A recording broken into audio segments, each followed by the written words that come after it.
স্বামী স্ত্রী একে অপরকে কষ্ট দিলে কত বড় গুনাহ হয়? আল্লাহ কি শাস্তি দিতে পারেন? প্রথমত, অন্যায়ভাবে কেউ কাউকে কষ্ট দিলে তা আল্লাহর কাছে বড় গুনাহ। রাসূল সাল্লাল্লাহু আলাইহি ওয়াসাল্লাম বলেছেন, মুমিন পুরুষের জন্য তার স্ত্রীকে কষ্ট দেওয়া বৈধ নয়, আর মুমিনা নারীর জন্য স্বামীকে কষ্ট দেওয়া বৈধ নয়। অর্থাৎ স্বামী বা স্ত্রী যদি অন্যায় করে, অপমান করে, মারধর করে, ইচ্ছা করে কষ্ট দেয়, এটা সরাসরি হারাম। দ্বিতীয়ত, স্বামী বা স্ত্রীর কেউ কারো অধিকার নষ্ট করলে তার হিসাব আল্লাহর কঠিনভাবে নিবেন।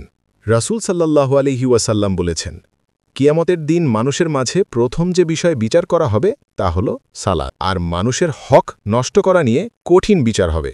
অর্থাৎ স্ত্রী বা স্বামী কেউ কারো অধিকার নষ্ট করা এটাও মানুষের হক পর্যায়ে পড়ে, আর যার শাস্তি খুব কঠিন। আরেকটি বিষয় আমাদের মাথায় রাখতে হবে, তা হল স্ত্রীকে কষ্ট দিলে আল্লাহর লানত হতে পারে।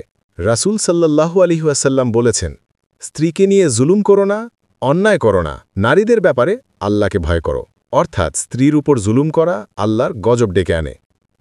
আর স্ত্রীর উপর জুলুম করলে যেমন আল্লাহর গজব নেমে আসে, তেমনি স্বামীকে কষ্ট দিলে স্ত্রীর দোয়া ও আটকে থাকে। রাসূল সাল্লাল্লাহু আলাইহি ওয়াসাল্লাম বলেছেন, যে নারী তার স্বামীকে কষ্ট দেয় তার দোয়া কবুল হয় না যতক্ষণ না সে স্বামীকে সন্তুষ্ট করে। অর্থাৎ স্বামীকে অহেতুক কষ্ট দিলে, রাগিয়ে রাখলে দোয়া দেরিতে কবুল হয়।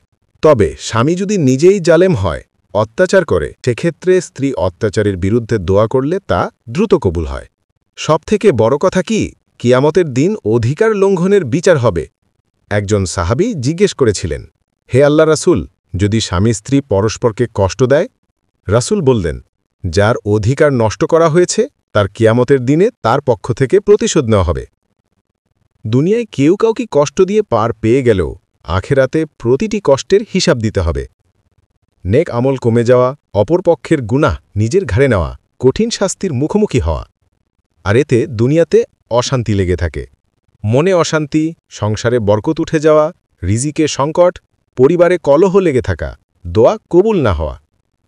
সংক্ষেপে বললে, স্বামী স্ত্রীকে কষ্ট দিলে বা স্ত্রী স্বামীকে কষ্ট দিলে এটা মানুষের হক নষ্ট করা, যার শাস্তি খুব কঠিন। দুনিয়াতে অশান্তি আর আখেরাতে হিসাব দুটোই রয়েছে।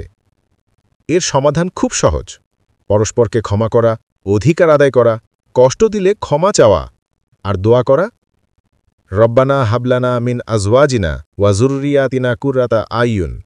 অর্থ, হে আমাদের প্রতিপালক, আমাদের স্ত্রী ও সন্তানদের এমন দান করুন যারা আমাদের চোখের শীতলতা হবে, অর্থাৎ হৃদয়ের শান্তি ও সুখের কারণ হবে।